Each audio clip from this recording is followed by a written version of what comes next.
Firstly, congratulations on the film. Thank you. It's really quite beautiful. Is it more fun being a badass? Yeah, I mean, not really. I think it's difficult to portray somebody that is not likable.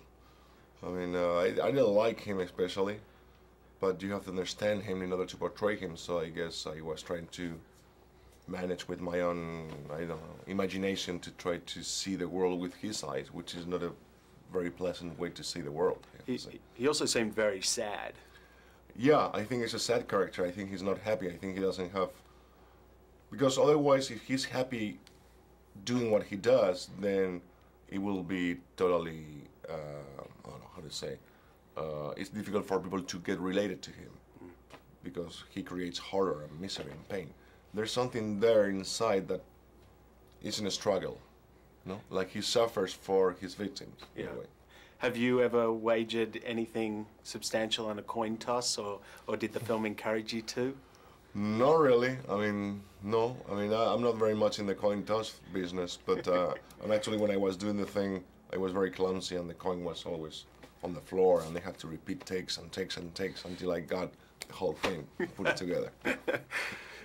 Working with the Coen brothers, is it, if they call and say, we'd like to work with you, is it a case of just saying yes regardless of the project to you, or did you still need to see the script and for me, it was like a dream, and still is a dream. But at the end, you have to really be in love with the material, with the character that you're going to portray. And when I read the script, there was something there related to violence that I had my problems with. But we had a conversation, and they solved it, and we all solved it, and we all realized that we have to do that journey together. And thank God, I was able to do it with them.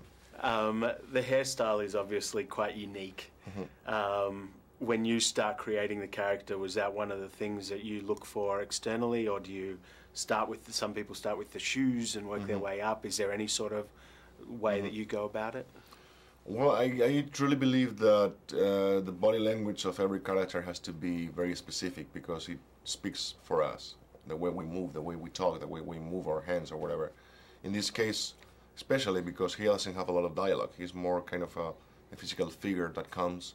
It's like an accident that happens to the rest of the character. So he has to be very powerful from the first moment you see him on screen. You have to understand what he's coming, what's coming.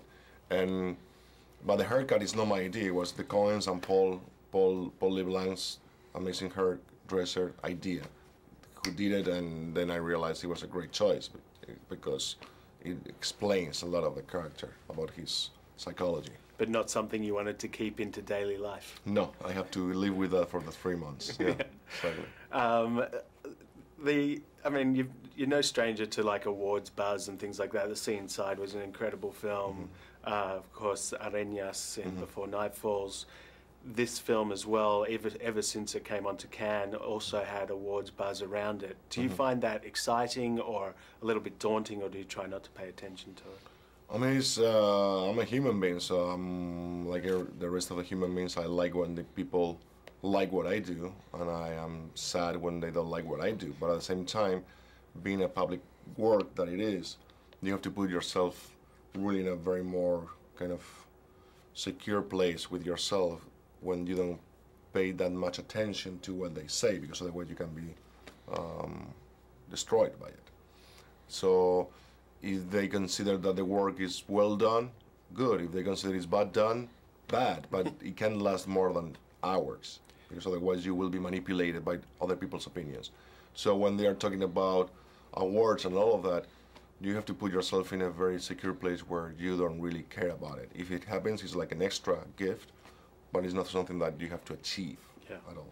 And just finally, with Love in the Time of Cholera also coming out and having this film as well, is it strange looking back and seeing these two different Javiers? Yeah, they are totally extreme, and I thought that was one of the things that why I wanted to do it back to back, because it will allow me to go to different places inside of me where you have to face the dark and the light, no? In less than 5 months. Yeah, it's fantastic. Well, thanks for talking to us. It's been a pleasure. pleasure. Thank you very much. Thanks.